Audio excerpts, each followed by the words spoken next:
شاہکار اردو کی طرف سے سب دوستوں کی خدمت میں سید وجیہ الحسن بخاری کا سلام پہنچے۔ دوستوں کی خدمت میں پیش ہے نوشاد کی کہانی، نوشاد کی زبانی کا پارٹ نمبر 8۔ میں پہلے کچھ عرض کر دوں کہ یہ صرف نوشاد کی کہانی نہیں ہے بلکہ فلمی تاریخ کی کہانی ہے۔ نوشاد صاحب کی زندگی میں جو لوگ آئے ان کی بھی کہانی ہے۔ بہت سے لوگوں کی جد و جہد کے بعد کامیابی کی کہانی ہے۔ بہت سے لوگوں کے عروج و زوال کی کہانی ہے۔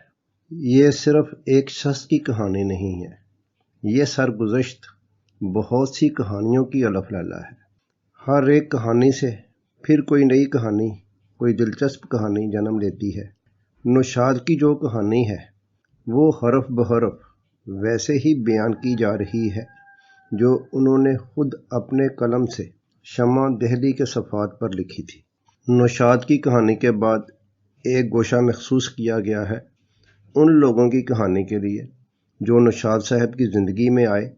آج اس سلسلے میں آپ کی خدمت میں ثریا کی کہانی پیش کی جائے گی۔ اس مختصر تمہید کے بعد شروع کرتے ہیں نوشاد کی کہانی، نوشاد کی زبانی کا پارٹ نمبر 8۔ بات وہیں سے شروع کریں گے جہاں سے ہم نے پارٹ نمبر 7 میں ختم کی تھی۔ نوشاد فرماتے ہیں، فلم اسٹیشن ماسٹر ابھی بن رہی تھی کہ کاردار نے سرکو پروڈکشنز کے لیے نئی دنیا شروع کی۔ کاردار نے مجھے اپنے اسسٹنٹ SU سنی کے ذریعے بلوایا۔ میں نے سنی سے کہا، میں جب کاردار سے کام مانگنے گیا تھا تو انہوں نے کہا تھا کہ نوشاد تم ابھی بچے ہو، پہلے تجربہ حاصل کرو پھر کام ملے گا۔ اب مجھے کیوں بلوایا ہے؟ میں تو اس روز یہ تہیہ کر کے آیا تھا کہ اب کبھی کاردار کے پاس نہیں جاؤں گا۔ سنی بولے، اب تو کاردار نے آپ کو بلوایا ہے، آپ خود تو نہیں جا رہے ہیں۔ بہرحال میں سنی کے اصرار پر کاردار سے ملا۔ کاردار نے مجھ سے کہا، میری فلم نئی دنیا کے موسیقار بدری پرساد ہیں، مگر میں ان کے کام سے مطمئن نہیں ہوں۔ پردہ فلم پر نام تو بدری پرساد کا آئے گا مگر کام تم کرو گے۔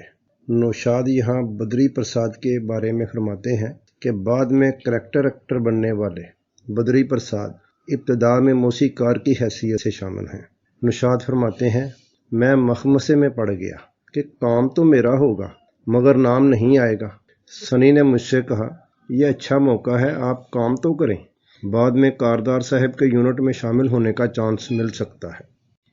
میرے ساتھ دوہری مشکل تھی۔ پرکاش کے ساتھ میرا یہ معاہدہ تھا کہ میں باہر کی فلم میں کام نہیں کر سکتا تھا۔ پھر کاردار مجھے اس فلم کے لیے صرف 500 روپے دے رہے تھے جبکہ مجھے پرکاش سے 1200 روپے مل رہے تھے۔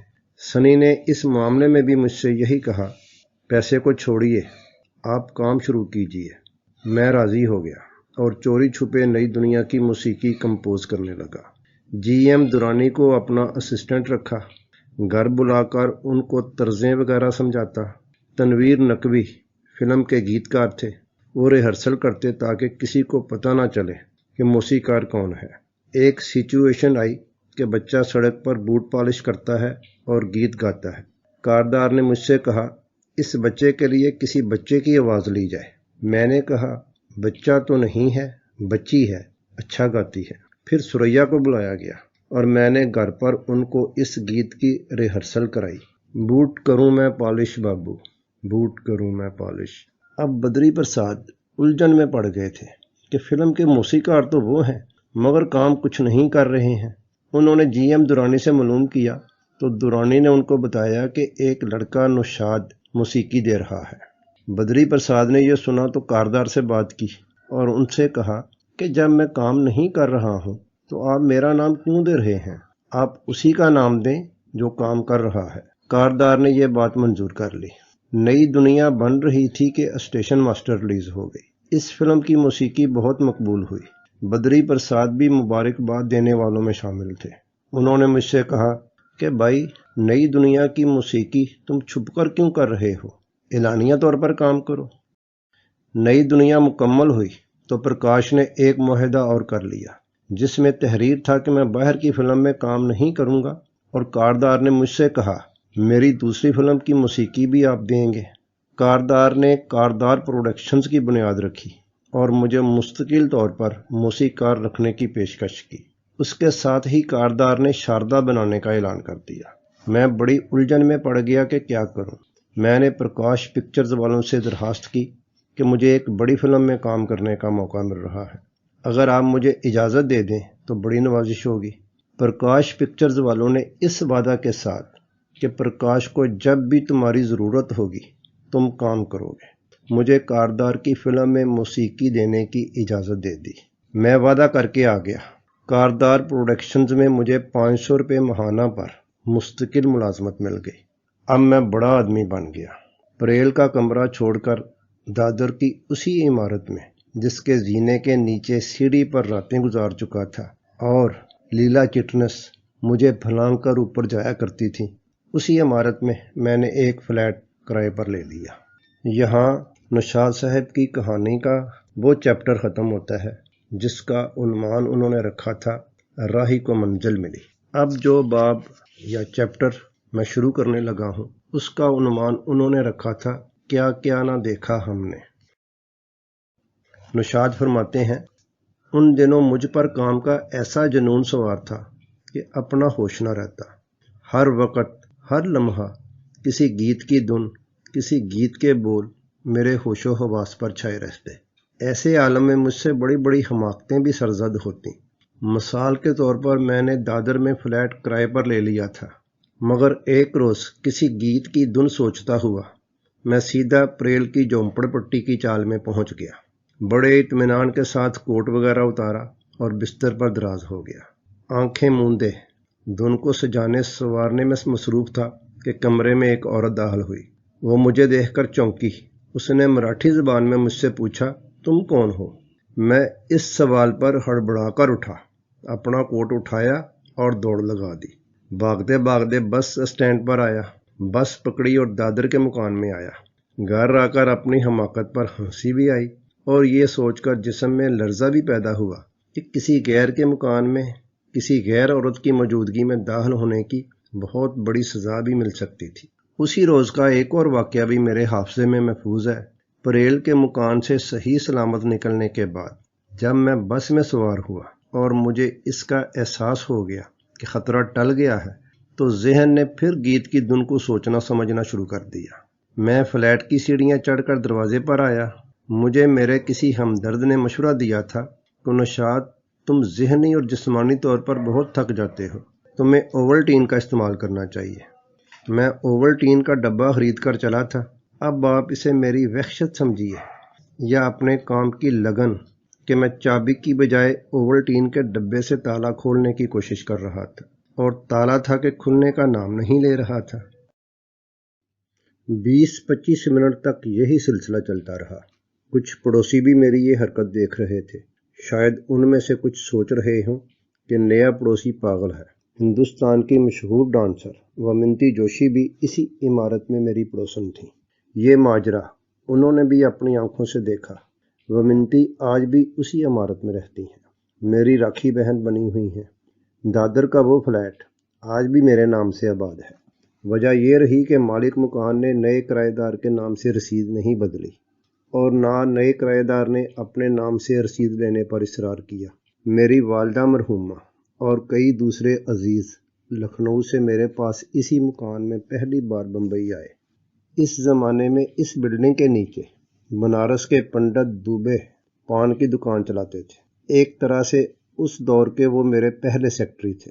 میری غیر موجودگی میں مجھ سے کون ملنے آیا، کس نے مجھے کہاں بلایا، یہ سب خبریں پنڈت دوبے مجھ تک پہنچاتے۔ میں بھی گھر سے نکلتے وقت پنڈت دوبے کو اپنی دن بھر کی مصروفیتیں بتا کر نکلتا۔ پنڈت دوبے کی دکان آج بھی موجود ہے، مگر پنڈت چل بسے، بڑے نیک انسان تھے۔ اسی کام کی سرمستی میں ایک مرتبہ لوکل ٹرین میں سفر کر رہا تھا۔ ایک ہاتھ میں سگریٹ تھا اور دوسرے ہاتھ میں وہ نوٹ بک جس میں گیت تھے۔ جب سگریٹ کی وجہ سے انگلی جلنے لگی تو میں نے اپنی دانست میں سگریٹ چلتی ٹرین سے پھینک دیا۔ کچھ لمحے بعد احساس ہوا کہ انگلیاں تو اب بھی جل رہی ہیں۔ پتہ چلا کہ سگریٹ کی جگہ نوٹ بک چلتی ٹرین سے پھینک دی ہے۔ پریل قریب تھا، اسٹیشن پر اترا اور ٹرین کی پٹری کے ساتھ ساتھ چلتے چلتے کھار پہنچا۔ وہاں مجھے اپنی نوٹ بک پڑی مل گئی۔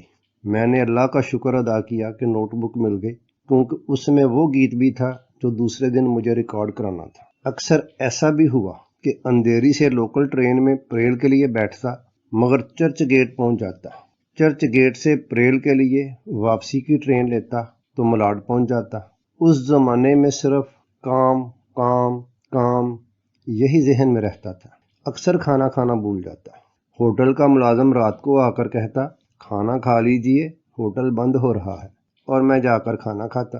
اس زمانے میں خدا داد سرکل دادر میں کریکٹر آرٹسٹ جیون اور پریم ادیب نے پارٹنرشپ میں یہ ہوٹل کھولا تھا۔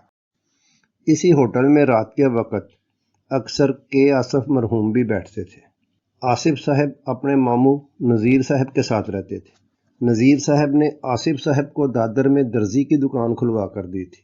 اکثر ہم ساتھ بیٹھتے تو آصف صاحب بڑی بڑی باتیں کرتے، کہتے کیا فلمیں بن رہی ہیں، فلمیں تو میں بناؤں گا۔ ہم کہتے یار تم ہم ہاں کی باتیں کیوں کرتے ہو، تمہارا کام کپڑے سینا ہے، کپڑے سیتے رہو۔ آصف صاحب جواب دیتے، یار مجھے تو اس دھندے میں ماموں نے پھنسا دیا، ورنہ میری منزل تو فلمیں بنانا ہے۔ اگر کسی دن آصف صاحب کو دیر ہو جاتی تو ہم ان کا انتظار کرتے کہ کب آئیں اور اونچی اونچی باتیں سننے کو ملیں۔ ہماری طنز آمیز باتیں سن کر آصف صاحب اپنے مخصوص اسٹائل میں کہتے، ابھی میری باتیں تمہیں مذاق معلوم ہوتی ہیں، جب وقت آئے گا تو میں بتاؤں گا کہ فلمیں کس انداز کی بننی چاہیے، تم میرے تصورات تک نہیں پہنچ سکتے۔ ہم پوچھتے، اگر تمہیں فلم بنانے کا موقع ملا تو کیسی فلم بناؤ گے؟ بڑے سے بڑے سٹار کو ڈائریکٹ کروں گا، آصف صاحب جواب دیتے۔ پریم ادیب آصف صاحب سے مذاق کرتے اور کہتے، تجھے بولنا تو آتا نہیں، تو کیا ڈائریکٹ کرے گا؟ ارے میں سب کی چھٹی کر دوں گا، آصف صاحب اپنے مخصوص سٹائل میں سگریٹ پیتے ہوئے جواب دیتے۔ ان دونوں نذیر صاحب نے ہند پکچرز کے نام سے فلم کمپنی بنائی تھی۔ نذیر مرحوم نے کئی فلمیں بنائیں، لیلا مجنوں ان کی کامیاب ترین فلم تھی۔ آصف صاحب اکثر اپنے ماموں نذیر مرحوم کی فلم کے سیٹ پر جاتے تو وہ انہیں ڈانٹ ڈپٹ کر کے وہاں سے بھگا دیتے۔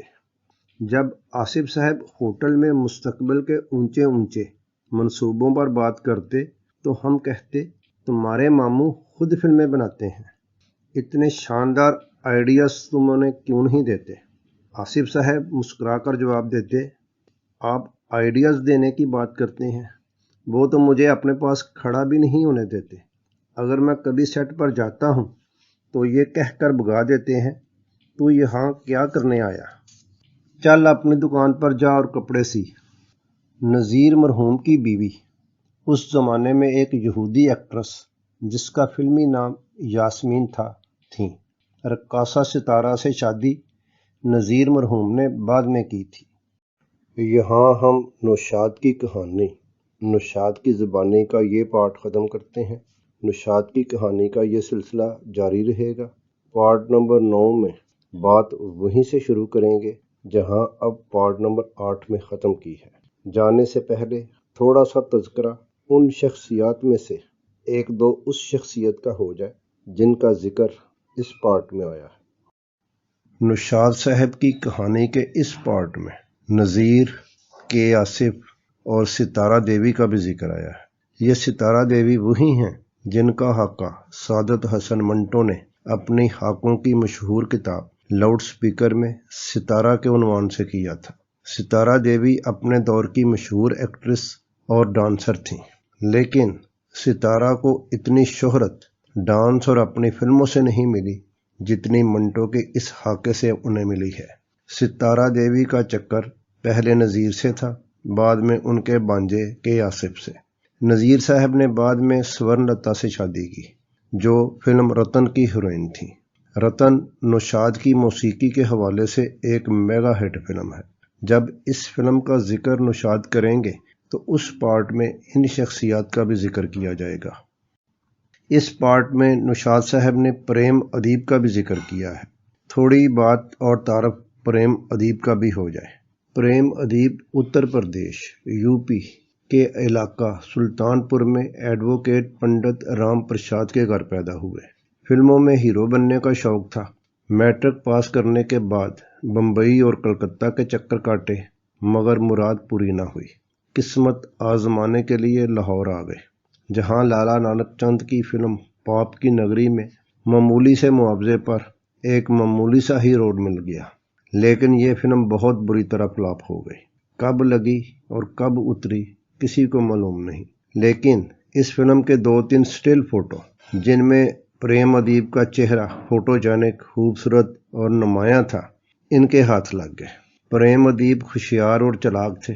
وہ یہ سٹل فوٹو لے کر بمبئی آ گئے اور فلم پروڈیوسرز کو یہ دکھا کر مشہور کر دیا کہ یہ فلم پنجاب میں بہت کامیاب رہی ہے۔ ایک پروڈیوسر نے پریم ادیب کی بات پر یقین کر کے انہیں ایک فلم میں بڑا کردار دے دیا۔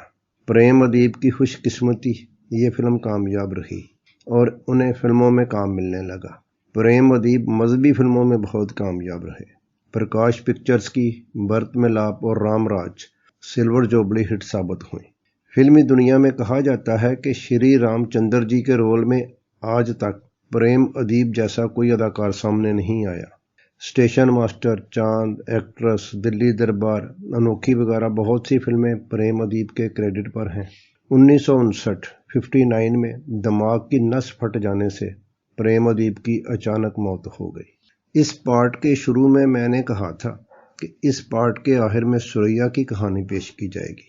جب میں نے سوریا کی کہانی پر کام شروع کیا تو یہ 1.5 گھنٹے سے زائد کی ویڈیو بن گئی۔ یہ ویڈیو اب ایک الگ سے سوریا کی کہانی کے ٹائٹل سے پیش کی جا رہی ہے۔ 4-5 روز تک اپلوڈ کر دی جائے گی۔ جاتے جاتے اس ویڈیو کا ٹریلر دیکھتے جائیے۔ خوش رہیے، سلامت رہیے۔ سید وجیہ الحسن بخاری کو اجازت دیجیے۔ اللہ حافظ۔ سوریا ہندوستان کی فلم انڈسٹری کا بہت بڑا نام، بطور اداکارہ اپنے وقت کی سب سے زیادہ معاوضہ لینے والی ہیروئن، اور بطور گلوکارہ بھی سب سے زیادہ معاوضہ لینے والی گلوکارہ۔ سوریا جب فلمی دنیا میں آئی تو کچھ بھی پاس نہ تھا، لیکن جب دنیا سے گئی تو اس وقت جو جائیداد اس نے چھوڑی اس کی مالیت اس وقت کے 50 کروڑ سے زیادہ تھی، لیکن کروڑوں کی اس جائیداد کا کوئی وارث نہ تھا کیونکہ وہ غیر شادی شدہ تھی۔ اس کی مقبولیت کا یہ عالم تھا کہ اس کی ایک جھلک دیکھنے کے لیے شائقین کی ایک بھیڑ اس کے گھر کے باہر جمع ہو جاتی تھی، جس کو ہٹانے کے لیے اکثر پولیس کی مدد لینا پڑتی تھی۔ اس کہانی میں سوریا کی زندگی کے ہر دور کا احوال پیش کیا جا رہا ہے۔ کیسے فلموں میں آئی؟ عروج کے دور میں لاہور سے ایک درزی کا سوریا کے لیے بارات لے کر پہنچنا، یہ دلچسپ قصہ، دیوانند سے ناکام عشق اور رد عمل میں کسی اور سے شادی نہ کرنا، عروج کے دور میں فلموں سے ریٹائرمنٹ، آخر میں تنہا اور اکیلی سوریا، بیماریاں اور دنیا سے کوچ، یہ سب ایک ترتیب سے آپ کی خدمت میں پیش کیا جا رہا ہے۔